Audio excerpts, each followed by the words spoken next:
આજનો વેબિનારના વક્તા છે ડોક્ટર ક્ષમાબેન પટેલ મેડમ,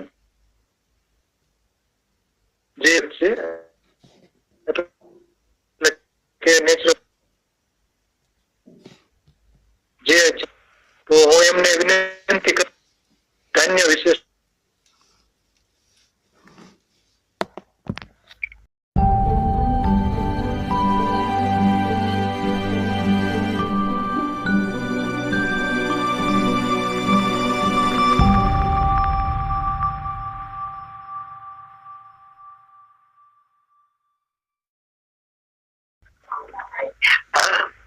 જય ધન્વંતરી, જય આયુર્વેદ. જેમ સરે વાત કરી, મિતલ્યા સરે, કે આજે ધાન્ય વિશેની વાત કરવાની છે. મારો અવાજ તમારા સુધી પહોંચે છે? હા, આવે છે એકદમ પરફેક્ટ આવે છે. Okay okay. જેના હોવાથી આપણને ધન્યતા અનુભવાય એ ધાન્ય. ભારતીય ભોજન પરંપરાની અંદર ધાન્યનું એક મહત્વ છે. અને આપણી જે આખી ભારતીય થાળી ગણો અથવા ગુજરાતી થાળી, પંજાબી થાળી, કોઈ પણ મેઇન તો આપણી ભારતીય થાળી, એની અંદર જે અલગ અલગ ભોજનનો સમૂહ ભેગો થયો છે, એમાં મેઇન જે ઇન્ગ્રેડિયન્ટનું પોષણ વધારે હોય તો એ છે અનાજ, એટલે કે ધાન્ય. અને ધાન્યનું હોવું અને એની સાથેના કોમ્બિનેશનનું હોવું એની પાછળ વૈજ્ઞાનિક કારણ છે. આપણે જેમ જેમ આગળ જાણતા જશો એના વિશે, એમ તમને ખ્યાલ આવશે કે એની પાછળ એક અદ્ભુત વિજ્ઞાન છે, જે આપણા ઋષિ મુનિઓ કે આપણી ભારતીય ભોજન પરંપરાની અંદર અનકોન્શિયસલી કે જે આપણને ખ્યાલ જ નથી એ રીતે વણી લેવામાં આવ્યું છે. તો જે આજે વાત શરૂ કરીશું એમાં અલગ અલગ ધાન્યોની વાત કરીશું, એનું મહત્વ આપણા જીવનમાં કેવી રીતના છે એની વાત કરીશું. તો હું એક સ્લાઇડ શેરિંગ સાથે તમને સમજાવતી જઈશ અને એના વિશે આપણે વાત કરતા જઈશું.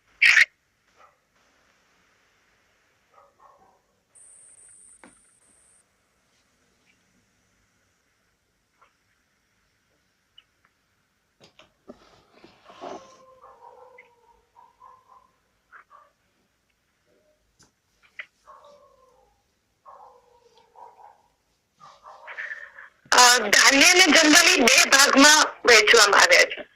એકચ્યુઅલી આપણે અનાજ, કઠોળ એને પણ મિક્સમાં ધાન્ય જ કહેવાય, પરંતુ આપણે જેને અનાજ કહીએ છીએ એ અનાજને બે ભાગમાં વહેંચવામાં આવે છે. એક તો મુખ્ય અનાજ કે જે આપણે રોજ આપણા જીવનમાં લઈએ છીએ, કે જે આપણું સ્ટેપલ ફૂડ છે, એટલે કે રોજિંદુ દિવસમાં 3 વખત એને ખાવામાં આવતું હોય એવી રીતના એ વહેંચવામાં આવેલા છે.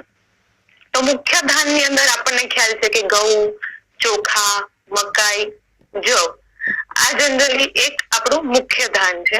ખાસ કરીને ઘઉં અને ચોખાનો વપરાશ આપણા જીવનમાં સૌથી વધારે છે.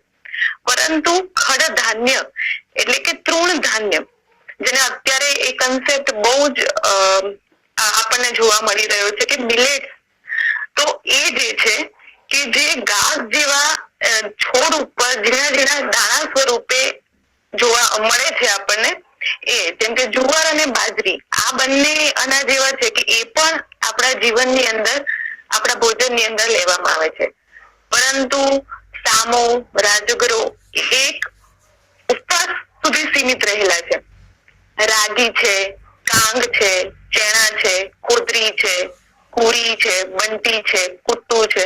તો આ એવા બધા મિલેટ છે કે જે આપણા બાપ દાદાઓ ખાતા પોતાના ભોજનમાં, પરંતુ વચ્ચેની એક પેઢી એવી છે કે જે આને ભૂલી ગઈ છે. હવે પાછું આ બધાનું એક નવું ચલણ શરૂ થયું છે. અને એ કેમ ચાલુ થયું છે અને એની અંદર શું શું ફાયદા રહેલા છે એ આપણે આગળ જોઈશું. હવે આપણે વાત કરીશું ઘઉંની. આપણું ઇવન વિશ્વનું મેઇન જે સ્ટેપલ ફૂડ ગણાય, એટલે કે રોજિંદા જીવનમાં વપરાતું હોય, એની અંદર એક મોટો ભાગ ધરાવે છે ઘઉં. અને ઘઉં હોવાનું રીઝન એ છે કે કાર્બોહાઈડ્રેટનો સૌથી મોટો સ્ત્રોત છે. કાર્બોહાઈડ્રેટ શું કામ કરે? તો ભોજનના અલગ અલગ તત્વો છે, carbohydrate, fat, protein, vitamin, minerals.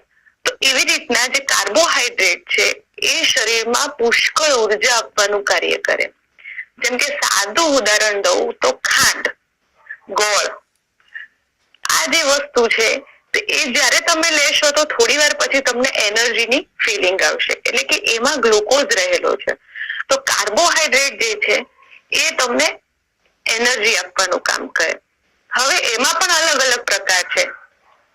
તો એમાં જે ઘઉં છે એ કોમ્પ્લેક્સ કાર્બોહાઈડ્રેટનું એક ઉદાહરણ છે, એટલે કે તમને એનર્જી આપશે, પરંતુ સાથે સાથે કેવી રીતના એનર્જી આપશે કે એકી સાથે તમારા બ્લડની અંદર સ્પાઇક નહીં આપે, ધીમે ધીમે ધીમે સતત તમને એનર્જી આપશે.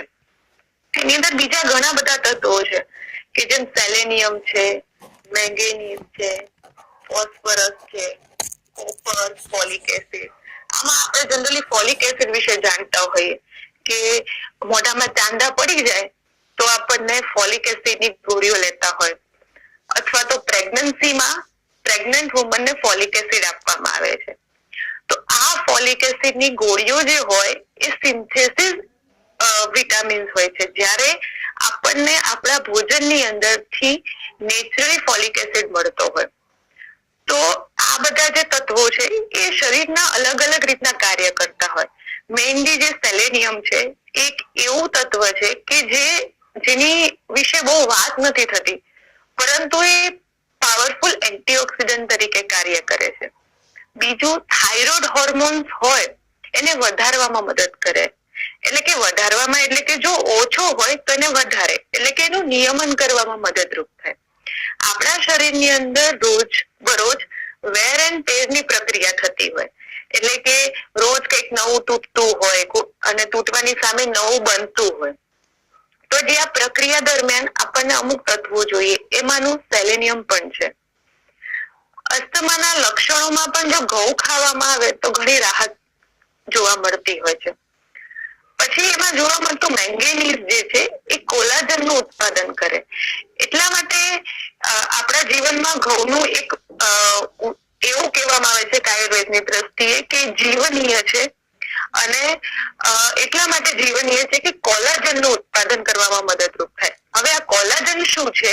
તો જ્યારે આપણને કંઈક વાગ્યું હોય અને એની અંદર જલ્દી ઘાનું પૂરણ કરવાની જરૂર હોય, તો અમુક એવા આપણા શરીરની અંદર રચના છે, સેલ છે કે જેથી ફટાફટ ઘા પૂરાઈ જાય, રૂજ આવી જાય.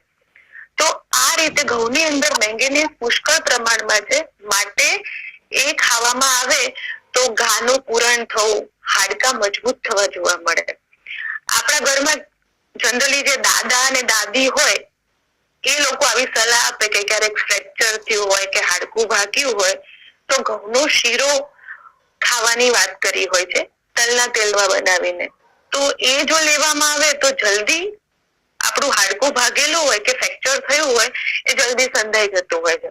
તો એની પાછળનું રીઝન એ છે કે એ આયુર્વેદની દ્રષ્ટિ, આયુર્વેદમાં એને સંધાનકૃત કીધું છે, એટલે કે હાડકાઓને સાધનાર, અને એ જ વસ્તુ જો મેંગેનીઝ અને આ બધા તત્વો અંદર હોય તો એ હાડકાઓને મજબૂત બનાવે છે. શરીરમાં સ્નાયુનો દુખાવો હોય તો પણ આ તત્વો એમાં મદદરૂપ થતા હોય છે.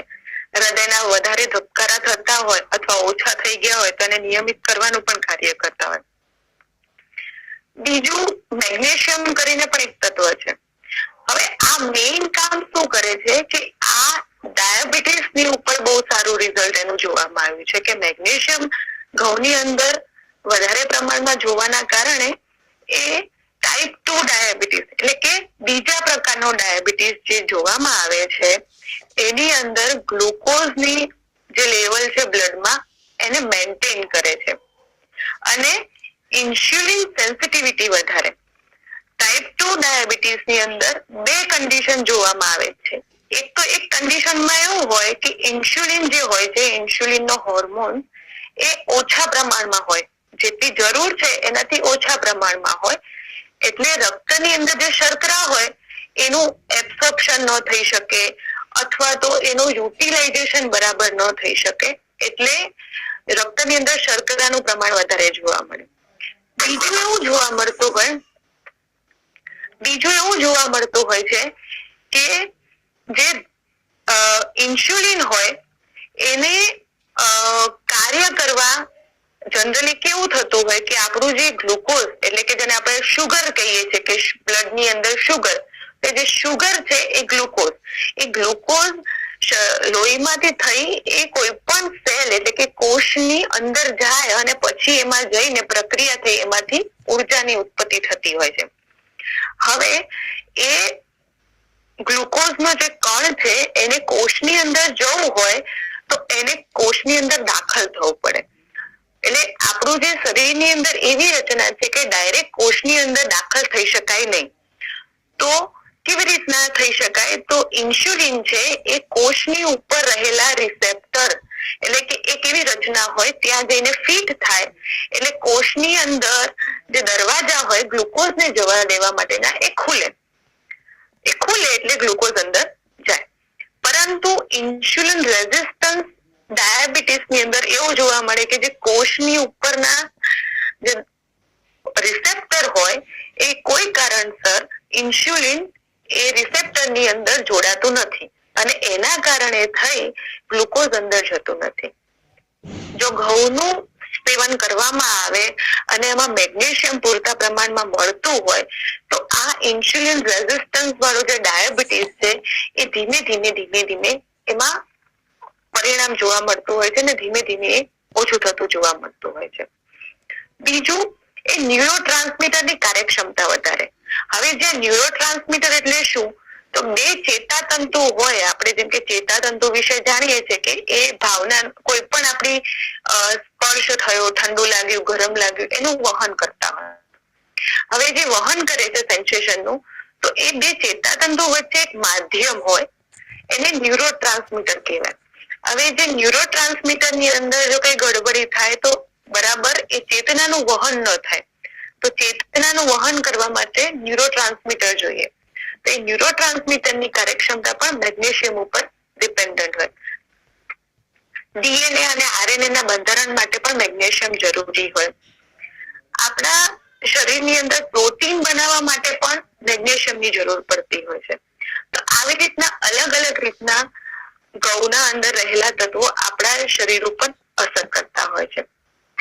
જનરલી ઇન્ડિયામાં, ભારતની અંદર એક સારી વસ્તુ છે કે આપણા ત્યાં જે ઘઉં છે એ સાબુત એટલે કે આખા આપણે લેવામાં આવે છે કે રિફાઇન્ડ યુઝ નથી થતા. એટલે કે રિફાઇન્ડ યુઝ ન થવાના કારણે આપણને પુષ્કળ જે પોષક દ્રવ્યો છે મળી રહે છે. એના ઉપરના લેયરમાં એટલે કે એનું ઉપરનું લેયર જે બ્રાન હોય એની અંદર પાવરફુલ એન્ટીઓક્સિડન્ટ હોય છે અને આ બધા તત્વો પણ એની સાથે રહેલા છે.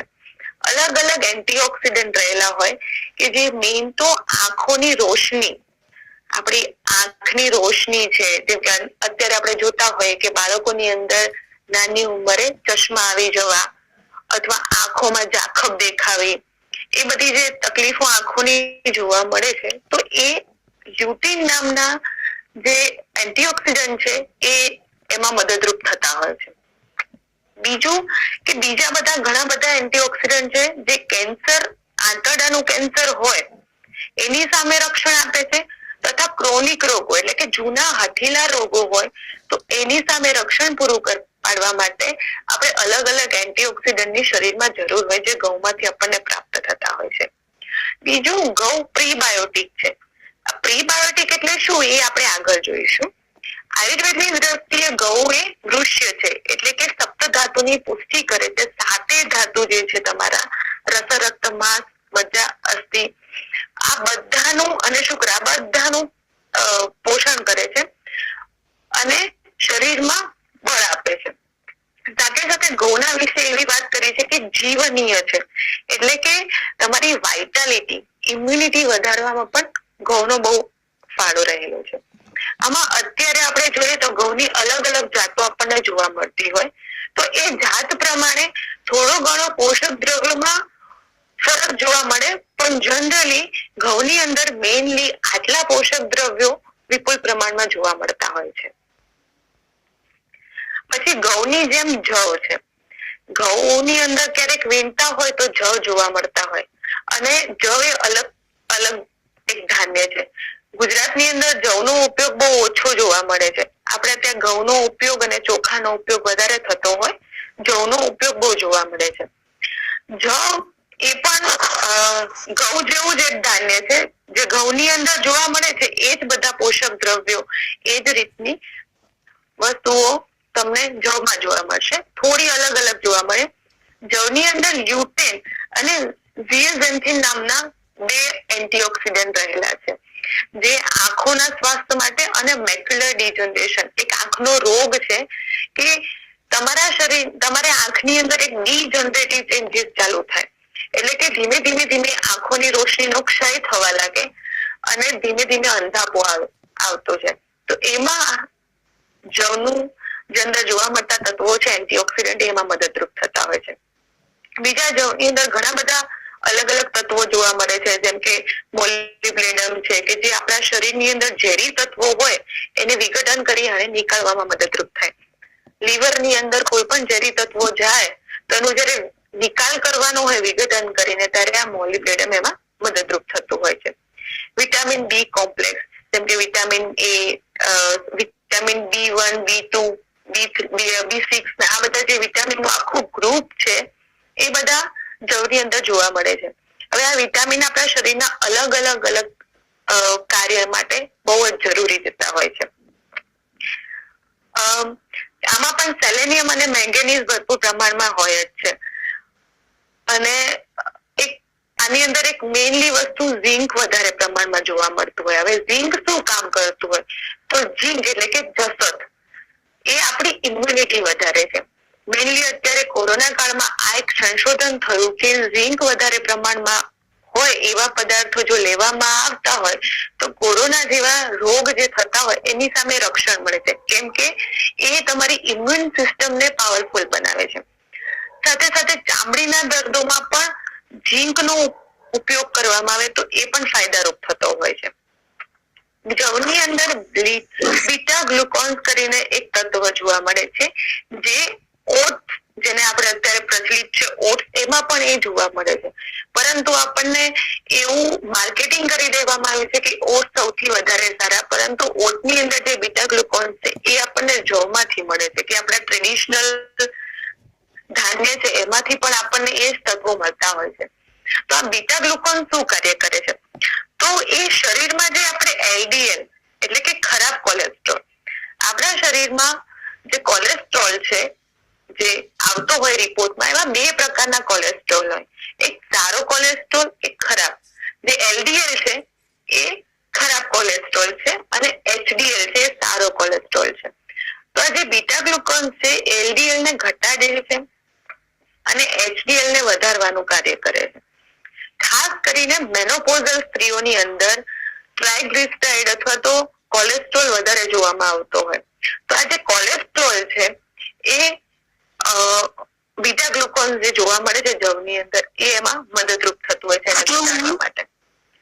हेलो પછી हेलो પછી છે, હાજી, स्लाइड है क्या इसमें? क्योंकि दिख नहीं रहा है इसके। શરીરના એ ઓછા કરે છે, દૂર કરે છે. બલકર છે એટલે બલ આપનાર છે. વર્ણ એટલે કે વાનને સુધારનાર, વાયુને કરનાર અને મળ વધારનાર છે. સાથે સાથે વૃક્ષ છે.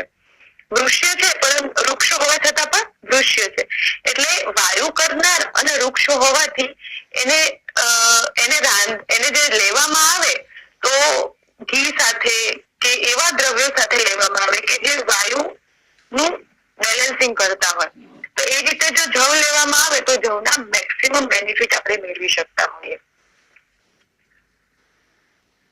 હવે ચોખા, જનરલી ભારતની અંદર આપણને જેટલા અનાજ મળે છે એ બધા સાબુત એટલે કે આખા મળતા હોય છે, ચોખાને છોડીને. કેમ કે ચોખા આપણે જનરલી પોલિશ અથવા સેમી પોલિશ લેતા હોય, જે આપણને જોવા મળે માર્કેટમાં વ્હાઈટ કલરના ચોખા, એકચ્યુઅલી પોલિશ ચોખા જોવા મળતા હોય. અને આમાં થાય છે એવું કે જે આપણે આખું બીજ હોય એને ઉપરનું એનું જે લેયર હોય જેને બ્રાન કહેવાય, એ અને અંદરનું એક લેયર, અંદરની એક ભાગ હોય જેને જમ કહેવાય, આ બંનેને એ નીકાળી દે છે અને વચ્ચેનો જે પાર્ટ હોય ખાલી એ સફેદ કલરનો એ પાર્ટ આપણને માર્કેટમાં મળતો હોય. એનાથી શું એનાથી શું ગેરફાયદા છે? તો આપણે જે મેઇનલી ચોખાના પોષક દ્રવ્યો છે ને એ બધા એના ઉપરના ભાગમાં, એટલે કે એના જે ઉપરનું લેયર છે એમાં જોવા મળતા હોય, અને અમુક એસેન્શિયલ હોય કે અમુક જે જરૂરી વસ્તુ છે એસેન્શિયલ ફેટી એસિડ ને એ એના જર્મ્સ ની અંદર જોવા મળતા હોય, જે એકચ્યુઅલી રિમૂવ કરી દેવામાં આવે. આ એટલા માટે કરવામાં આવતું હોય છે કે લાંબો ટાઈમ સુધી ચોખાને સાચવી શકાય, એટલે કે એને સડો ન લાગે કે બગડે નહીં. એટલા માટે થઈ આ ચોખાની અંદર આ પ્રોસેસ જોવા મળતી હોય. એટલે આપણે ચોખાનો એક્ઝેક્ટલી કલર તો બધાને એમ પૂછે તો બધાને એમ જ છે કે ચોખા વ્હાઈટ છે, પરંતુ ના, ચોખા બ્રાઉનિશ કલર ઉપર આવતા હોય. જે હાથ થડના ચોખા આવે એ આછા રંગના આપણને જોવા મળતા હોય, અને જે બ્રાઉન રાઈસ છે એ ખાલી એનું ઉપરનું એક જ જે હોય છોતરું એ દૂર કરવામાં આવે અને જે તૈયાર થાય બ્રાઉન રાઈસ છે. એટલે જનરલી વ્હાઈટ રાઈસ અને બ્રાઉન રાઈસ બંને ખાવાની અત્યારે વાત કરી કે વ્હાઈટ રાઈસ એટલે કે સફેદ ચોખા કરતા તમે બ્રાઉન ચોખા ખાઓ તો તમારી માટે વધારે સારું છે. ઘણા લોકો એવું કહે છે કે કેલરીમાં તો બંને સરખા જ છે, કેલરી વાઇઝ બંને ચોખામાં કઈ ફરક નથી, પરંતુ પોષક દ્રવ્યોની વાઇઝમાં જોવા જઈએ તો બ્રાઉન ચોખામાં પોષક છે, કેમ કે એનું ઉપરનું જે લેયર છે સાબુત છે. પરંતુ અમુક ચોખા એવા છે કે જે એ વ્હાઈટ જ હોય, કે જેનું જે ઉત્પન્ન થાય ત્યારે સફેદ કલરના હોય, જેમ કે ગોવિંદો ભોગ ચોખા આવતા હોય છે એ સફેદ કલરના હોય. એટલે રંગ અને જાત પ્રમાણે ચોખાના અલગ અલગ પ્રકાર હોય. જેમ કે રંગ પ્રમાણે અલગ અલગ પ્રકાર છે કે લાલ ચોખા, કાળા ચોખા, પર્પલ ચોખા, ગ્રીન ચોખા, આવી રીતના. અને જાત પ્રમાણે પણ અલગ અલગ પ્રકાર હોય, જેમ કે કૃષ્ણ કમોદ છે, ગોવિંદો ભોગ છે, અલગ અલગ રીતના ખબર તમે જીરા સરક્યા, એ બધા રીતના અલગ અલગ એના જાત પ્રમાણે પ્રકાર હોય. સૌથી વધારે અલગ અલગ રીતના ચોખાનું ઉત્પાદન સાઉથ ઇન્ડિયામાં એટલે કે દક્ષિણ ભારતની અંદર અને બંગાળ અને બિહારની અંદર જોવા મળતું હોય છે. બરોબર છે. કાલે તો વચ્ચે જોઈ ગઈ હતી નાખવા જરા તો એ દૂધ એવું કઈ ગયું બધું ટાણા ને બધું બંધ થઈ ગયું. હેલો, હા મેડમ, એ કોઈનું માઇક ચાલુ હતું, થઈ ગયું વાંધો નહીં. Okay okay okay okay. એટલે સ્લાઇડ દેખાય છે ને? હા દેખાય છે મેડમ. હા બેન, દેખાય છે મેડમ. Okay okay okay. હવે આ ચોખા છે ને, ઓકે, આ જે ચોખા છે એ આપણા શરીરની અંદર બ્યુટેરેટ ને વધારવામાં મદદરૂપ થાય. હવે આ બ્યુટેરેટ શું છે? તો એક શોર્ટ ચેન ફેટી એસિડ છે. હવે આ જે વાત જે આપણે કરીશું એ આગળ તમને સમજાવવામાં આવશે કે આ શોર્ટ ચેન ફેટી એસિડ શું છે, કેવી રીતના બને અને એનું શરીરમાં કેવી રીતના મદદરૂપ થતો હોય. આપણે તો ચોખા પણ એ રીતના એ શોર્ટ ચેન ફેટી એસિડ બનાવવામાં મદદરૂપ થતા હોય છે. લાલ ચોખા અને કાળા ચોખાની અંદર એવા તત્વો હોય છે, જેમ કે ચોખાનો કલર ઘેરો થાય એટલે કે લાલ અથવા કાળા ચોખા, જેને અત્યારે પર્પલ રાઈસ આપણે નામે ઓળખતા હોઈએ છીએ, એ કેન્સરમાં રક્ષણ આપે છે. એની અંદર જે તત્વો જોવામાં આવે છે એ કેન્સર ફાઇટિંગ દ્રવ્ય છે જે જોવામાં આવે છે. એટલે કાળા ચોખામાં બે રીતના આવે છે. એક તો કાળા ચોખા જેને પર્પલ રાઈસ, ફોર્બિડન રાઈસ તરીકે ઓળખાય. બીજા જંગલી ચોખા. એકચ્યુઅલી એ રાઈસ નથી, પણ એક એવા દાણા છે કે જે રાઈસ કાળા ચોખા તરીકે વપરાય છે, પણ એ જંગલી ચોખા છે કે જે એકચ્યુઅલી કાળા ચોખા અને બંને અલગ છે. એટલે કે જયારે અહીંયા કાળા ચોખાની વાત થાય એટલે પર્પલ રાઈસ ની વાત થતી હોય છે, કે જેની અંદર આ તત્વો જોવા મળતા હોય છે. ચોખાની અંદર જેનું ઉપરનું પડ છે એમાં vitamin B complex, manganese, magnesium આ બધા તત્વો જોવા મળે છે. પરંતુ જે આપણને ખાલી સફેદ ચોખા મળે છે એમાં કાર્બોહાઈડ્રેટ સિવાય કઈ જોવા મળતું નથી. બીજું મકાઈ. જનરલી આપણે અત્યારે મકાઈ માર્કેટમાં લેવા જઈએ તો આપણને સ્વીટ કોર્ન જોવા મળે છે, જે એકચ્યુઅલી દેશી મકાઈ હોવી જોઈએ અને એની અંદર જે તત્વો મળવા જોઈએ એ દેશી મકાઈ હવે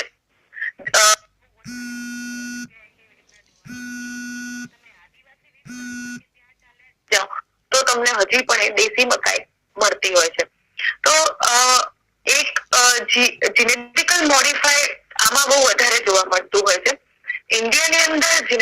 મોડિફાઈડ ને સ્થાન નથી મળ્યું, પણ પાછલા બારણે કેટલા એવા રીતના, જેમ કે તમે કોઈ પણ રેસ્ટોરન્ટ છે, ઇન્ટરનેશનલ રેસ્ટોરન્ટ છે કે મેકડોનાલ્ડ છે કે ડોમિનોઝ છે, તો આમાં જે અમુક કોર્ન વપરાતી હોય અથવા તો કોઈ એવા ઇન્ટરનેશનલ ફૂડ બ્રાન્ડ છે, તો એની અંદર જે કોર્ન વપરાતી હોય છે, મીન્સ મકાઈ વપરાતી હોય, એ જીનેટિકલ મોડિફાઈડ મોડિફાઈડ એટલે કે ઘાસ જનરલી જે નકામું હોય એને ખડ તરીકે ઓળખવામાં આવે, એટલે એને ખડ કહેવાય, ઘાસ કહેવાય, તૃણ કહેવાય. તો એ જે તૃણ ધાન્ય અથવા ખડ ધાન્ય અથવા તો આયુર્વેદમાં એનો શબ્દ છે શુદ્ર ધાન્ય. શુદ્ર ધાન્ય એટલા માટે કે મેઇન ધાન તરીકે નથી આપણા ભોજનની અંદર, માટે એને શુદ્ર ધાન્ય તરીકે કીધા છે.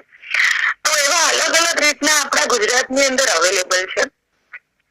તો એક તો કોદરી છે કે જે જનરલી બધા જે જૂના દાદા ને એ લોકો હશે ને એમને ખાધી હશે. તો કોદરી એક એવું ધાન છે કે જે આપણા બાપ દાદાઓ ખાતા. અહીંયા તમને ફોટોમાં બે રીતના ફોટા જોવા મળશે. એક જે છે પહેલો ફોટો જે નજીકથી લીધેલો છે એ કોદરી જે છે એ અનપોલિશ છે, અને સાઈડમાં તમને જોવા મળશે પોલિશ છે. એટલે માર્કેટમાં જે કોદરી મળે જનરલી પોલિશ તરીકે, એટલે કે સફેદ કલરના દાણા મળતા હોય. આમ જોવા જાવ તો તમને બધા મિલેટ સેમ જ જેવા દેખાશે. થોડો ઘણો ફરક છે કે જો તમે કોદરી હોય તો એનો શેડ લાલાશ ઉપર જતો દેખાશે, તમને રેડિશ શેડ દેખાશે. પછી સામો છે કે જે આપણે સામાને બધા ઓળખતા હોય, એક જે સામો છે એ અનપોલિશ એટલે કે ઉપર પોલિશ કરેલો નથી, અને બીજો માર્કેટમાં મળતો પોલિશ એટલે કે સફેદ કલરનો દાણાદાર જે આપણને મળે સામો, જેને મોરૈયો પણ કહેતા હોય, એ છે. એવી જ રીતના રાજગરો છે.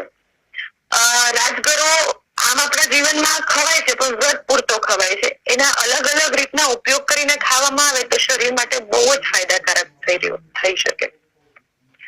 એવી રીતે પૂરી છે. જે પૂરી છે એ સામા જેવી હોય પણ એનાથી થોડી નાની સાઈઝમાં હોય, અને એનો કલર પણ સામાની જેમ આમ સફેદ કલર ઉપર આવતો હોય, એની જાય જે સફેદ જાય ઉપર આવતી હોય, સફેદ કલરની પૂરી જોવા મળતી હોય છે. પછી જેને આપણે રાગી કહીએ, એને અલગ અલગ નામથી ઓળખવામાં આવે છે, બાવટો, નાગલી, નાચની, અને જનરલી હમણાં તમે જ્યાં પણ જુઓ ત્યાં તમને રાગીના નામથી ઓળખવામાં આવતી હોય છે. આ પછી કાંગ છે. કાંગ જનરલી સૌરાષ્ટ્રના અમુક વિસ્તારોમાં મેં જોયું છે કે એનું ઉગવાનું થતું હોય છે, અને આ કાંગનું ઘણા બધા આના ઉપર રિસર્ચ થયા છે કાંગ ઉપર, અને એના બહુ જ સ્વાસ્થ્ય લાભ જોવા મળ્યા છે. કાંગ જે છે એનો દાણો પીળાશ પડતો તમને જોવામાં મળે, કે જયારે તમે જુઓ તો ઝીણો દાણો હોય પણ પીળાશ ઉપર હોય. ચેણા કરીને એક કાંગની જેવું જ દેખાતું હોય પણ કાંગથી થોડી મોટી સાઈઝમાં જોવામાં આવતું હોય છે. તો આ ચેણા પણ ગુજરાતની અંદર જોવા મળે છે. પછી કુટ્ટુ એટલે કે બકવીટ.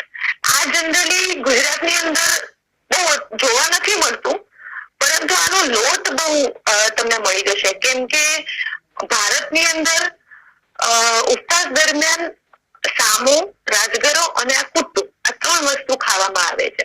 તો આ કુટ્ટુનો લોટ જે હોય એ માર્કેટમાં તમને મળતો હોય છે. આખા કુટ્ટુ મળવા લગભગ અત્યાર સુધીમાં મળવા અઘરા છે, પરંતુ તમે ગુજરાતની બહાર જાઓ ને સાઉથ બાજુ જાઓ તો તમને કદાચ સાઉથ ભારતની અંદર આ કુટ્ટુ તમને જોવા મળતો હોય. આનું ગુજરાતી નામ પણ મને અત્યાર સુધી મળ્યું નથી. અને બીજું બંટી છે. બંટી પણ એવું ધાન્ય છે કે જે સફેદ કલરનું ઝીણું ધાન્ય.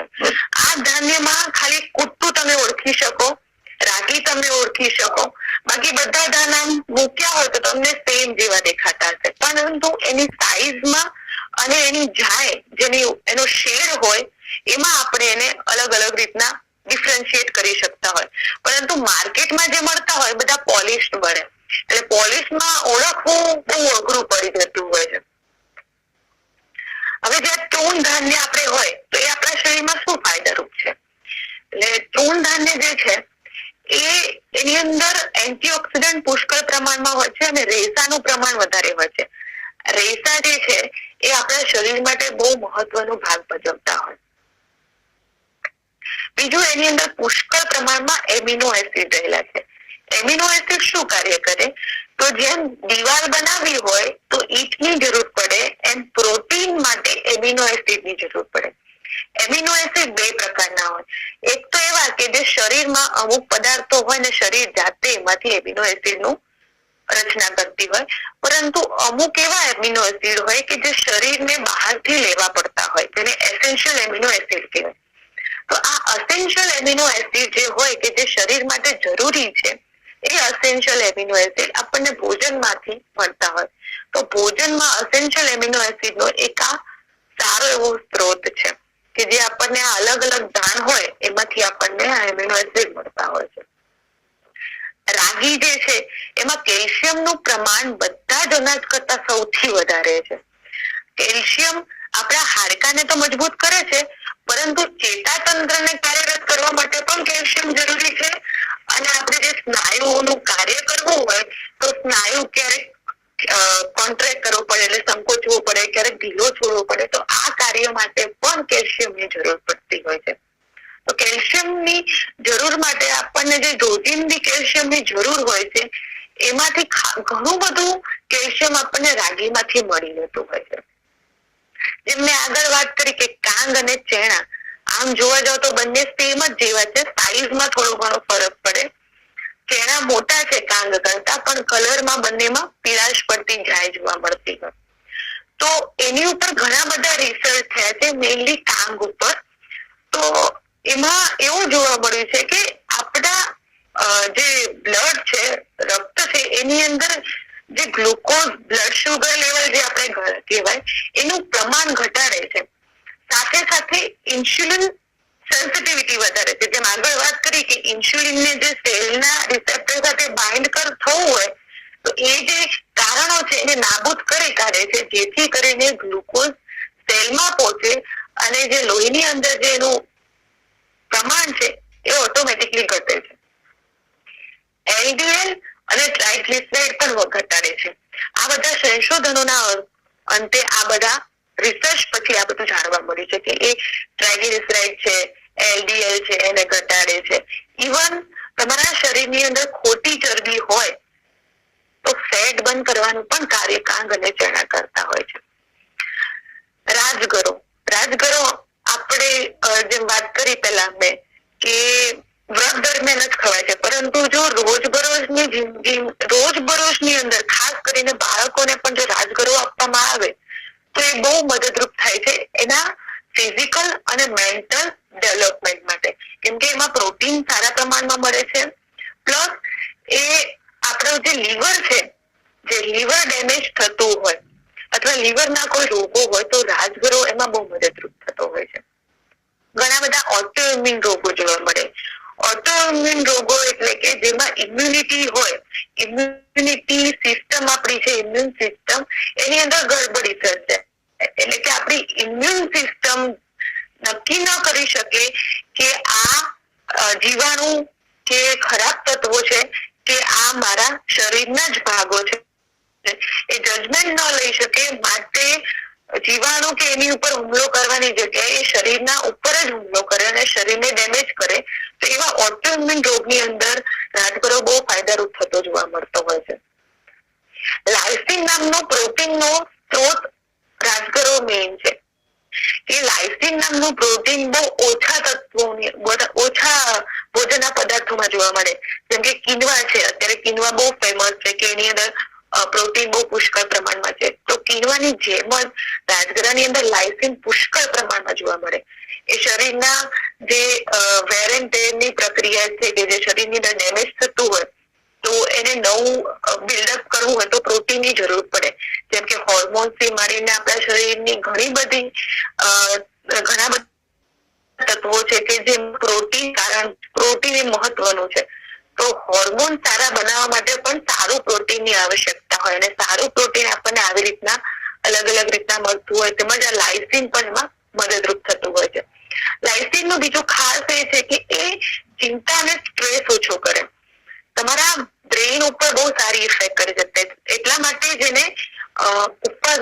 લેવામાં આવતું હોય કે જેથી કરીને એ દરમિયાન તમારું મનને વધારે શાંત અને મનને શાંત લેવલ ઉપર લઈ જવામાં આવે, જેથી કરીને શરીરનો ઉપવાસ આપણે જે કરતા હોય સાથે સાથે મનનો પણ એટલી જ સ્વાસ્થ્ય ઉપવાસની સાથે સ્વાસ્થ્ય જળવાતું હોય છે. કેલ્શિયમનું એબ્સોર્પ્શનમાં પણ આ લાયસી મહત્વનું છે કે કેલ્શિયમ આપણે ખાઈ તો લીધું, એનું પાચન થઈ ગયું, પણ એનું એબ્સોર્પ્શન થવું જરૂરી છે કે જેનું અવશોષણ ન થાય, એબ્સોર્પ્શન ન થાય તો પછી એ ઉપયોગમાં નથી આવતું શરીર માટે. એટલે એનું એબ્સોર્પ્શન થવામાં મદદ થાય છે. કોલાજન વધારવામાં પણ રાજગરો પણ મદદ કરે છે, સાથે સાથે ઘણા બધા ત્યાં ધાન્ય છે એની અંદર રહેલા તત્વો પણ કોલાજનને વધારવામાં મદદરૂપ. ક્યાંય પણ આ વાગ્યો છે અથવા તો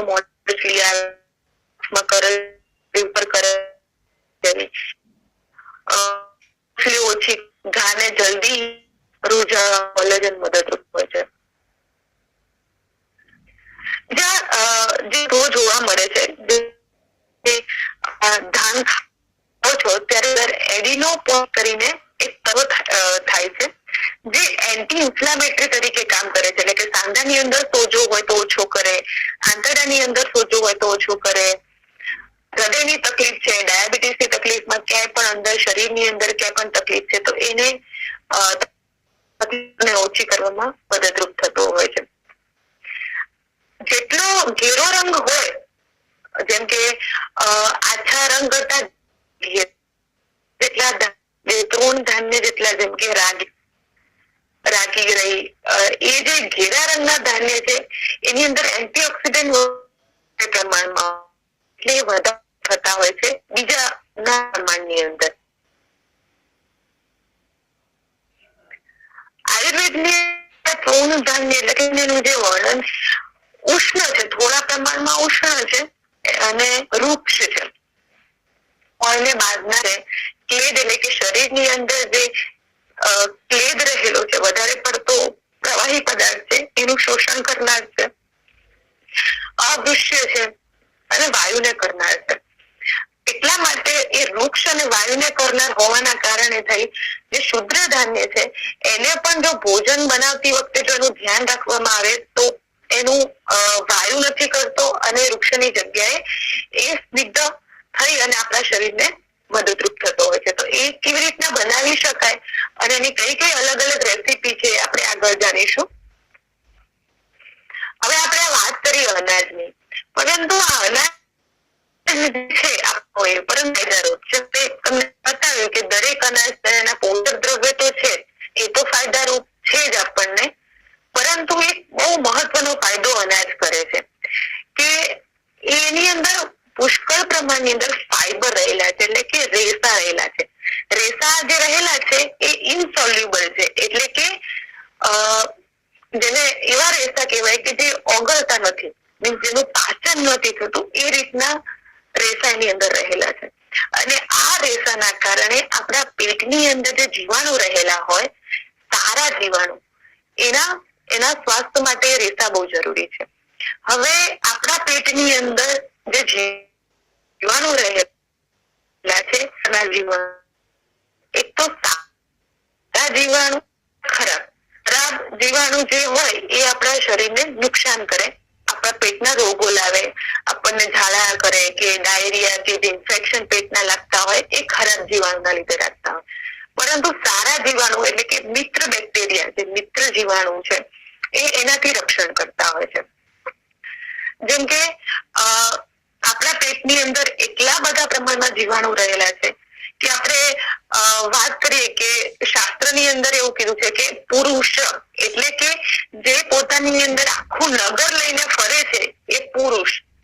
એટલે તમને જાણીને નવાઈ લાગશે કે આપણા પેટની અંદર એટલા બેક્ટેરિયા છે કે જાણે આખું વિશ્વની જેટલી વસ્તી છે એટલી વસ્તી જેટલી છે એટલા જ પ્રમાણમાં બેક્ટેરિયા આપણા પેટમાં રહેલા છે.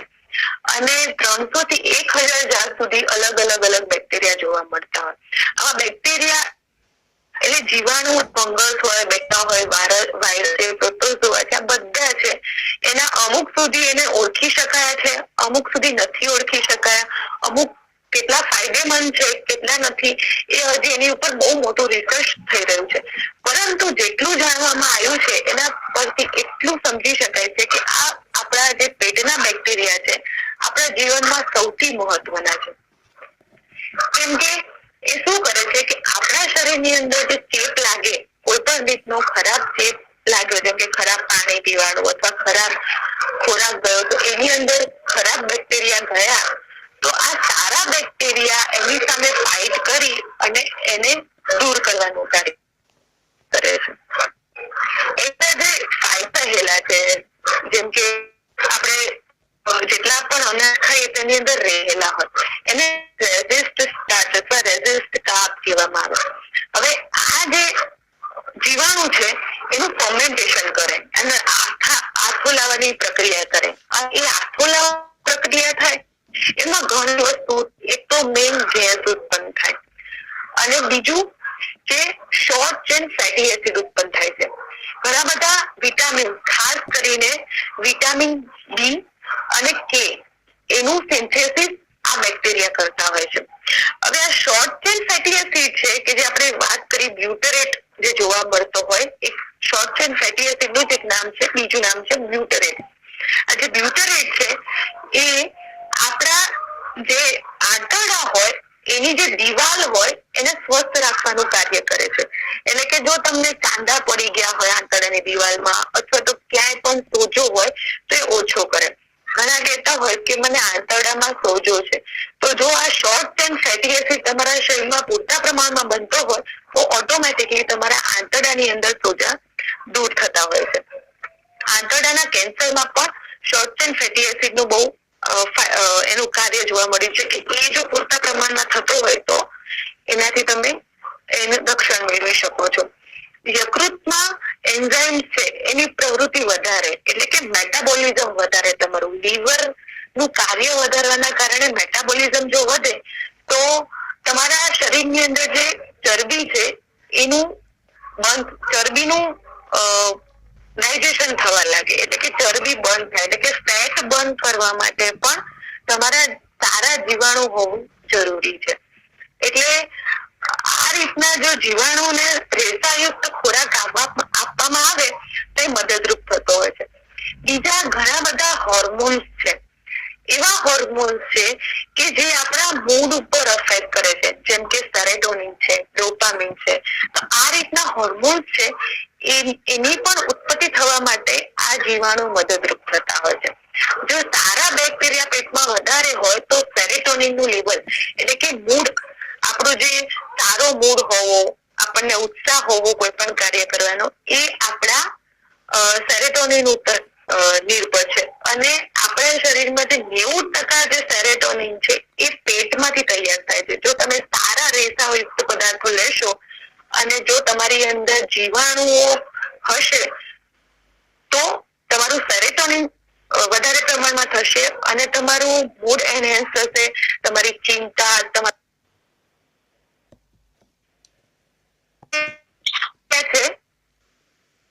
પેટની અંદર રહેલા બે એ આપણી વિટામિન નિર્માણમાં પણ મદદ અને હોર્મોનના ઉત્પાદનમાં મદદ. એટલે હોર્મોન એટલે મૂડ હોર્મોન, એટલે જે મૂડને એનહેન્સ કરે, જેમ કે સેરેટોનિન છે.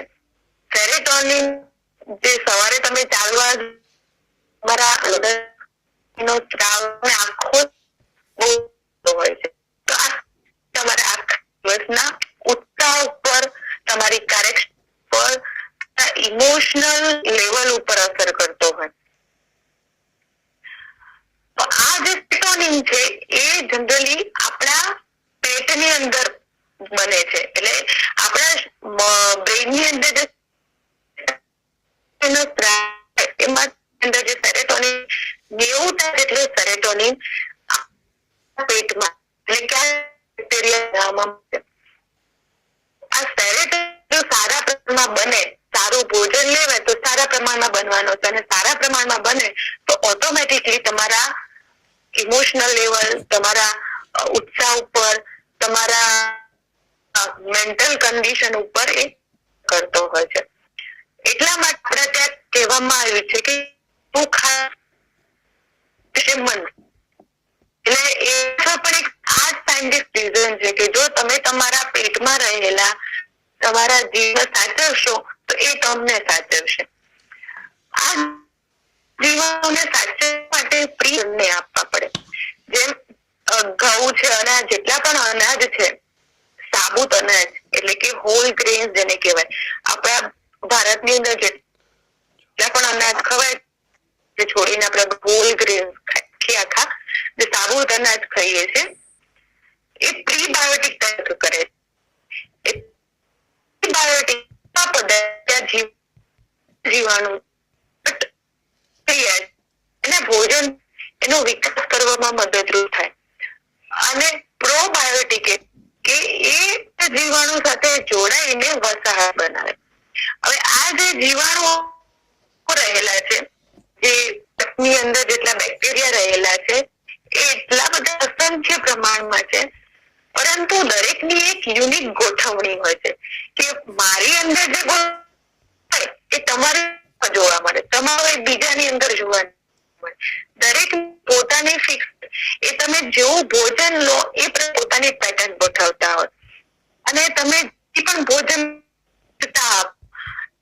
સારું ભોજન એને સાચવવા માટેના પ્રોપર પ્રમાણમાં લો, બાયોટિક સરસ લો, એ આપણને મદદરૂપ થાય છે.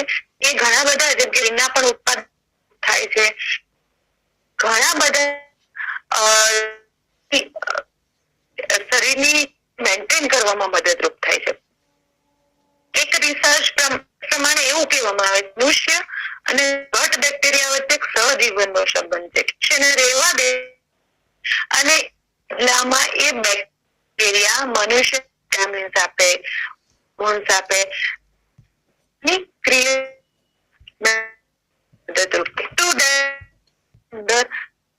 લિંક જોવામાં એ આ હેલ્થ ઉપર જોવામાં બેક્ટેરિયા છે.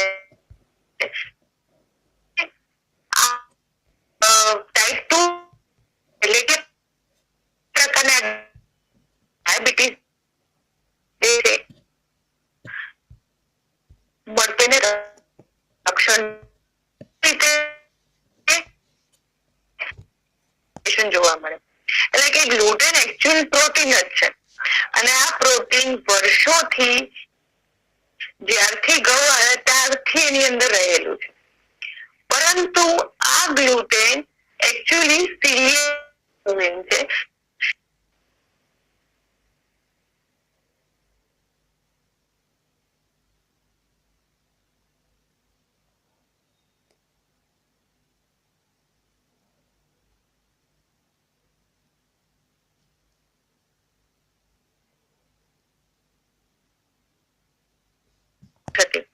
તો જે ઘઉંની અંદર જે ગ્લુટેન જોવામાં આવે છે એ ગ્લુટેન એકચ્યુઅલી એક રીતનું પ્રોટીન હોય અને એ સિલિયાક ડિસીઝ એટલે કે સિલિયાક રોગ એક છે એ જેને થયો હોય એની માટે નુકસાનકારક છે. એકચ્યુઅલમાં જે સિલિયાક રોગ ધરાવતા લોકો છે કે પૂરી વસ્તીમાં લગભગ 2% લોકો જોવા મળે અને બીજા એવા છે કે જેને ગ્લુટેન ઇન્ટોલરન્સ અથવા તો ગ્લુટેનની સેન્સિટિવિટી હોય કે જો ગ્લુટેન વાળો પદાર્થ ખાય તો એમનું શરીર એની સામે રિએક્ટ કરતું હોય કે એને તકલીફ થતી હોય. તો આવા લોકો છે, પરંતુ એ બહુ ઓછા પ્રમાણમાં, એટલે કે લગભગ 5 થી 10% પૂરા વસ્તી એટલે પોપ્યુલેશન ની અંદર આપણને 5 થી 10% આવા લોકો જોવા મળતા હોય. એટલે જે ગ્લુટેન છે એ લોકો માટે ખરાબ છે કે જે કોઈ તકલીફથી પીડાતા હોય, નહીં કે બધા માટે. પરંતુ ગ્લુટેન ફ્રી એટલે કે મેઇનલી ગ્લુટેન ફ્રી લેવામાં આવે તો ઘઉં, જવ, મેઇન જે અનાજ છે એ તમારા ભોજનમાંથી ચાલ્યા જાય અને તમારું વજન ઓછું થાય, તમારા શુગર લેવલ અચાનક ઓછું થતું જોવા મળે. એટલે એક ટ્રેન્ડ ચાલુ થયો કે ગ્લુટેન ફ્રી ભોજન ચાલુ કરાવડાવીએ, જેથી કરીને તમારા જે પ્રોબ્લેમ છે એનો નિવેડો આવે. જેમ કે ટાઈપ 2 ડાયાબિટીસ ની અંદર એવું જોવામાં આવે કે 2 દિવસ જો તમે ઘઉં ન ખાઓ તો તમારું શુગર લેવલ ડાઉન થાય. પરંતુ આપણે શું કરીએ છીએ કે જે શુગર લેવલ છે બ્લડ નું એ ડાઉન કરે છે, નહીં કે જે શુગર કોષની સુધી પહોંચવું જોઈએ એ આપણે કાર્ય નથી કરતા. એટલે જનરલી ગ્લુટેન વાળા જે પદાર્થ છે એની અંદર એટલા બધા પોષક દ્રવ્યો રહેલા છે કે જે ઇન્સ્યુલિન સેન્સિટિવિટી ઓછી કરે, ઇન્સ્યુલિન સેન્સિટિવિટી વધારે છે અને બ્લડ નું અંદર જે શર્કરા છે એ સેલ સુધી પહોંચાડે છે. એટલે કે એકચ્યુઅલમાં લાંબા ટાઈમ જો તમે ગ્લુટેન વાળા પદાર્થ ખાઓ છો, ગ્લુટેન ઘઉં અને જવમાં જોવા મળે છે, તો એ પદાર્થ ખાઓ તો ટાઈપ 2 ડાયાબિટીસ ની અંદર બહુ સારું પરિણામ જોવા મળે છે. એટલે કે ગ્લુટેન ફ્રી ખાવાથી ટાઈપ 2 ડાયાબિટીસ ની અંદર ફાયદો જોવા મળે એવું થયું નથી. પરંતુ નવા રિસર્ચ પ્રમાણે ગ્લુટેન તમારા શરીરને નુકસાન કરે છે એ સાબિત થયું નથી. એવી જ રીતના અનાજની અંદર હેવી મેટલ્સ જોવા મળતી હોય. એટલે કે કેમ જોવા મળે? તો જોવાનું એટલા માટે મળે કે એ જે જમીનમાં કે જે વોટર પોલ્યુશન અને સોઇલ પોલ્યુશન જોવા મળતું હોય તો એની અંદર અમુક તત્વો જોવા મળે, જેમ કે આર્સેનિક છે, લેડ છે. તો આ જમીનની અંદર જો અનાજ ઉગાડવામાં આવ્યા હોય અથવા તો ઓછી પોષક દ્રવ્યો વાળી જમીન હોય અને એમાં અનાજ ઉગાડવામાં આવે તો એ અનાજની અંદર એ ખરાબ તત્વો જેમ કે કોઈ પણ હેવી મેટલ્સ છે એ અથવા તો ઓછા પોષક દ્રવ્યો વાળો એ અનાજ તૈયાર થાય અને જે આપણે લેતા હોય તો આપણને પણ એ નુકસાનકારક રહેતું હોય. તો જો સારા અનાજ જોઈએ તો આપણે એ જે હેવી મેટલ્સ છે એ દૂર કરવા પડે. તો મેઇનલી જે પાકની અંદર જે દવાઓ છંટાય છે એમાં હેવી મેટલ્સ બહુ જોવા મળતું હોય. જે અલગ અલગ રીતના પેસ્ટિસાઇડ છે અથવા તો જે નિંદામણ નાશકોનો ઉપયોગ કરવામાં આવે છે એની અંદર ઘણા બધા હેવી મેટલ્સ જોવામાં આવતા હોય છે. એટલે ખાસ કરીને જો તમે ચોખા જુઓ તો ચોખાની અંદર આર્સેનિક નું પ્રમાણ વધારે હોય જોવામાં આવે છે. એટલા માટે ચોખાનો ઉપયોગ જયારે તમે કરો, કે અત્યારે જેટલા પણ ચોખા છે તો જનરલી એમાં આર્સેનિક નું પ્રમાણ વધારે જોવામાં આવે છે. એટલે કે ચોખાને 2 કલાક 3 કલાક જેટલું પલાળી રાખો, એ પાણી પલાળીને ફેંકી દો અને પછી ચોખાને ઉપયોગમાં લેવામાં આવે તો એ આર્સેનિક નું ચોખાની અંદરનું પ્રમાણ ઘટાડી શકવામાં આવે છે. એવી જ રીતના અનાજની અંદર એન્ટી ન્યુટ્રિશનલ તત્વો જોવા મળે છે. હવે આ એન્ટી ન્યુટ્રિશનલ તત્વો જે હોય એ શું છે? જે આપણા શરીરની અંદર એક તો ન્યુટ્રિશન એટલે કે પોષક દ્રવ્યો હોય અને બીજા એન્ટી ન્યુટ્રિશન એટલે કે પોષક દ્રવ્યોનું આપણા આંતરડાની દિવાલમાંથી એબ્સોર્પ્શન ઘટાડે છે. જેમ કે ઝીંક છે, આયર્ન છે, કેલ્શિયમ છે, ફોસ્ફરસ છે. તો આ બધા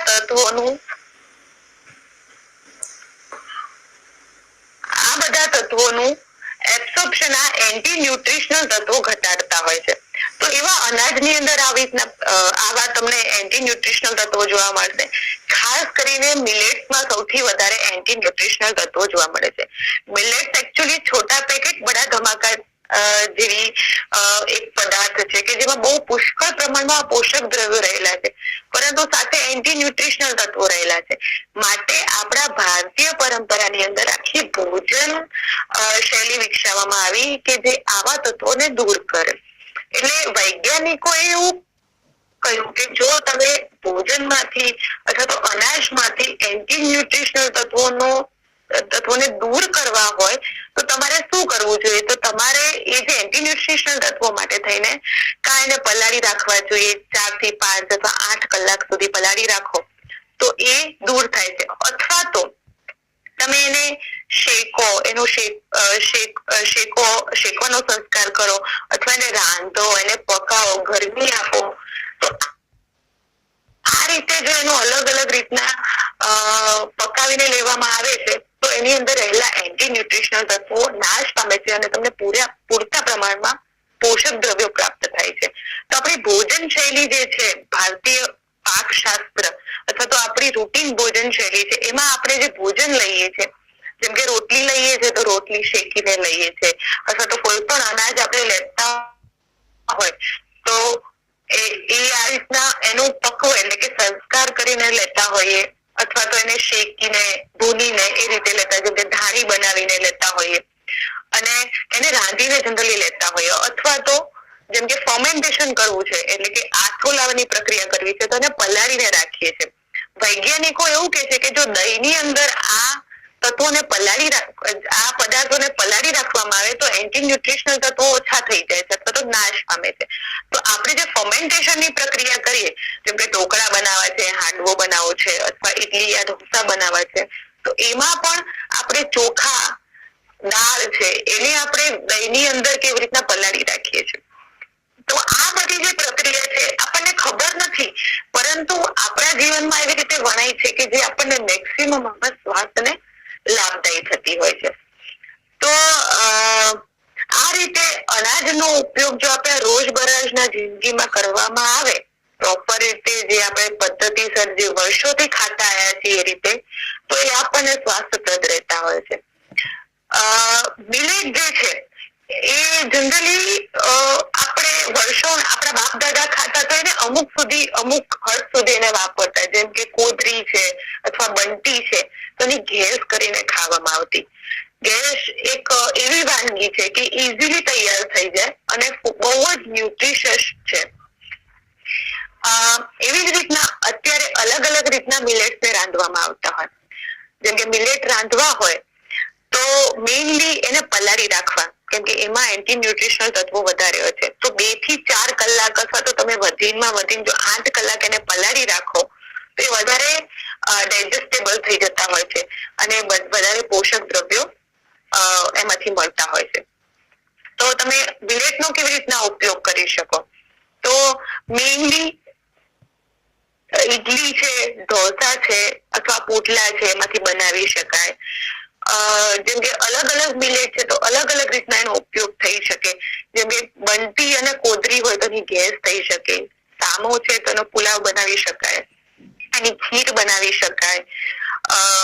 પછી આપણે ચેણા કે કાંદ છે તો એને પણ તમે ઇડલી કેવી રીતના ઢોસા બનાવી શકો, અથવા તો તમે એને જેમ ખીચડી બનાવીએ છીએ તો ચોખાની અવેજીમાં એને લઈ શકાય, અથવા તો એના પાતળા પાતળા ઢોસા ઉતારી શકાય જેથી કરીને રોટલીની અવેજીમાં તમે એને લઈ શકો. તો આ રીતે અલગ અલગ રીતે તમે એનો ઉપયોગ કરી શકો. રાગી બાળકો માટે બહુ સારી મદદરૂપ થતી હોય, કેમ કે એમાં કેલ્શિયમ ભરપૂર પ્રમાણમાં છે અને પ્રોટીન બી ખરું, એટલે કે બાળકોના બિલ્ડઅપ માટે બહુ મહત્વનું થાય. પરંતુ બાળકો રાગી ખાય નહીં, તો બાળકોને રાગી ખવડાવવા માટે તમે એવું કરી શકો કે એની સુખડી છે અથવા તો એના લાડુ બનાવી શકાય. તો એ રીતે બાળકોને કોઈ ગળી વસ્તુ જાય તો એને ભાવતું હોય છે, તો આ રીતે એનો ઉપયોગ કરી શકાતો હોય. તો આ રીતે અલગ અલગ રીતના જો મિલેટનો ઉપયોગ કરી શકાય તો એ વધારે રીતના તમારા સ્વાસ્થ્ય માટે લાભદાયક રહેતા હોય છે.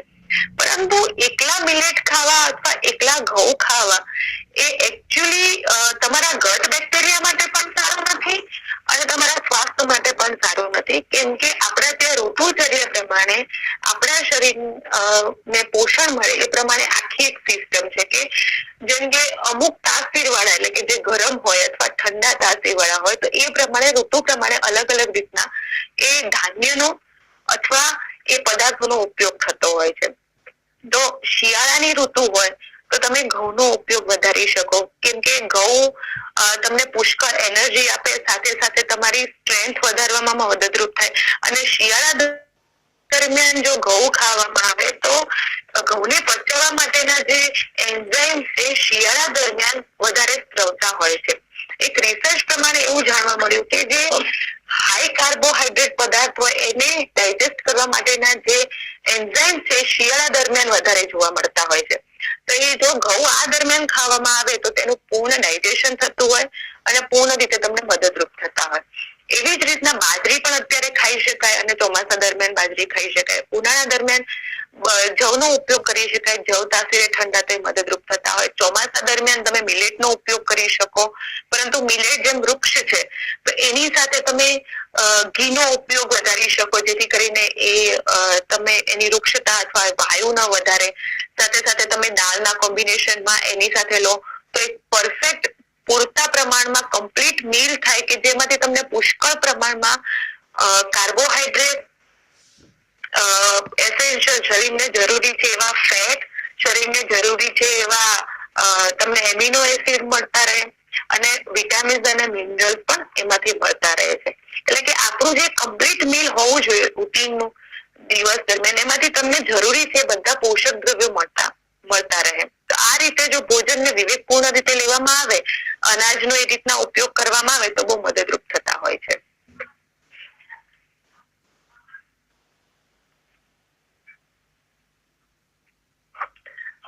મેડમ જણાવો.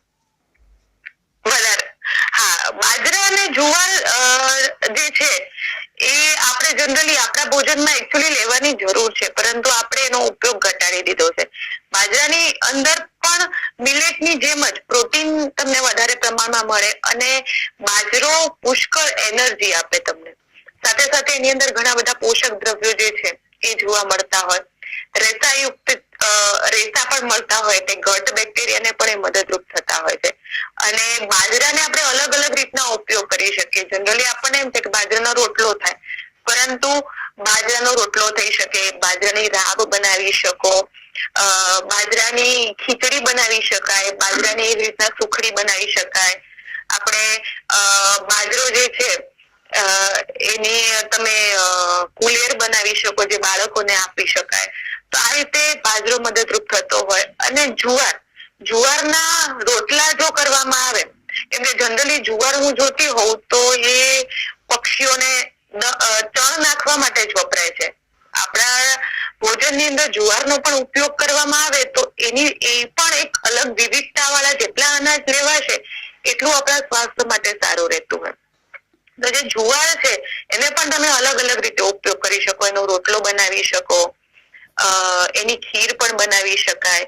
તો એ રીતે અલગ અલગ રીતે બાજરો ને જુવાર લઈ શકાતો હોય.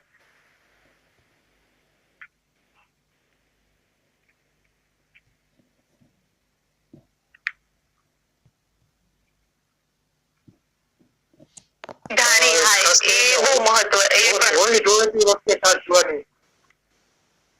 હા, જુવારની ધાણી જો છે ને હોળી ધૂળેટી દરમિયાન લેવામાં આવે તો એમાં એવું થતું હોય કે વસંત ઋતુનું આગમન થતું હોય, એટલે કે કફજન્ય રોગ જે આપણને એ વખતે વધારે જોવામાં આવે. તો એ દરમિયાન જો જુવારની ધાણી લેવામાં આવે તો એ તમારા કફજન્ય રોગોનો નાશ કરતી જોવા મળતી, કે શરીરની અંદર જે કફ થયો હોય એનો નાશ કરે છે. એટલે જુવારની ધાણી પણ લઈ શકાય. મેડમ ખૂબ ખૂબ આભાર.